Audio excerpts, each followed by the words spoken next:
પંચમહાલ જિલ્લા પુરવઠા અધિકારીએ જિલ્લાની કુલ 25 સરકારી સસ્તા અનાજની દુકાનમાં ગેરરીતિ સામે આવતા લાલાંક કરી, જેમાંથી કુલ 18 સરકારી સસ્તા અનાજની દુકાનના પરવાના કાયમી ધોરણે રદ કરવામાં આવ્યા અને 7 પરવાના 90 દિવસ માટે રદ કરવામાં આવ્યા।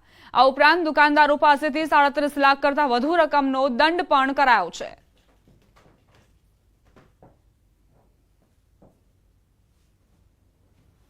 અમારી ટીમ સતત પ્રયત્નશીલ છે।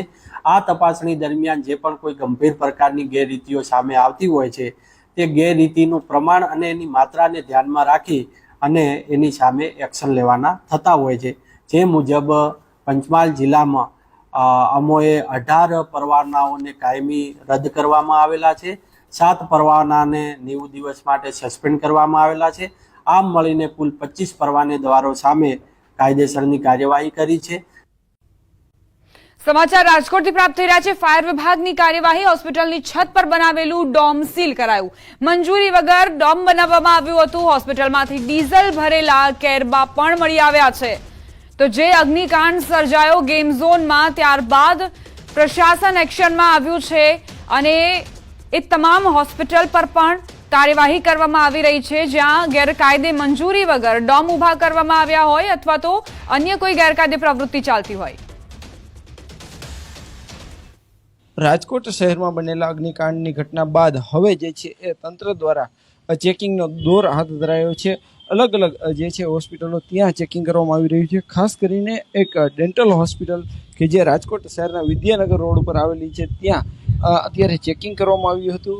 ફાયર વિભાગ અને જે છે town planning officer, town planning વિભાગ છે, તેમના દ્વારા ચેકિંગ કરવામાં આવ્યું હતું, પરંતુ ક્યાંક ને ક્યાંક ઉપરનો ડોમ છે તે મંજૂરી લીધા વગર જે બનાવવામાં આવ્યો હોવાનું સામે આવતા અત્યારે અહીંયા સીલ પણ કરવામાં આવી રહ્યું છે। હાલ આપણી સાથે જે છે મહાનગરપાલિકાના અધિકારીઓ છે, આપણે એમની સાથે પણ વાત કરવાનો પ્રયાસ કરીશું। શું કહેશો સાહેબ, અત્યારે આપના દ્વારા અહીંયા સીલિંગ કરવામાં આવ્યું, શા માટે કરવામાં આવ્યું?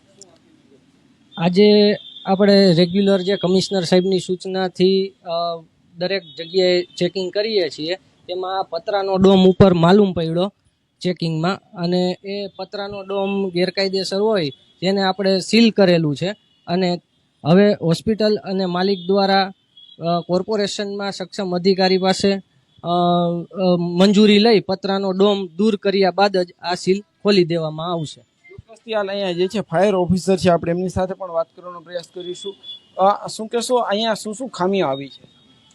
હાલ તો આખી અમારી સમગ્ર ટીમ છે, એ લોકોને બધાનું અલગ અલગ ચેક કરવાનું હોય છે। જ્યાં ડેન્ટલ હોસ્પિટલ છે એમાં અત્યારે ફાયર ઓનસી 2025 સુધી કમ્પ્લીટ ઓકે છે। ખાસ અહીંયા જે છે ડીઝલનું પણ કેન મળી હોય છે, શું ડીઝલનું કેમ તો એવું કે ટેરેસ ઉપર જે એનું જનરેટર ઇલેક્ટ્રિસિટી માટે રાખવામાં આવેલું છે, જનરેટરમાં હું ગયો ત્યારે કેન એમના હાથમાં હતું અને ડીઝલ એ લોકો એમાં પૂરતા હતા। ખાસ કરીને જે છે અન્ય કઈ કઈ હોસ્પિટલોમાં ચેકિંગ કરાયું, એનઓસી વગરની કોઈ હોસ્પિટલ આજના દિવસમાં સામે આવી છે? આજના દિવસ સવારથી અત્યાર સુધીમાં કોઈ એનઓસી વગરની આવેલી નથી। ખાસ કરીને હવે ફાયર વિભાગ છે આવી ઘટના બાદ જ કેમ એક્ટિવ થતું હોય છે, શું કહેશો? નહીં, એટલે જે અત્યારના રૂટિન કામ જ છે અમારું જે છે આ વિસ્તારનું। ખાસ કરીને જે છે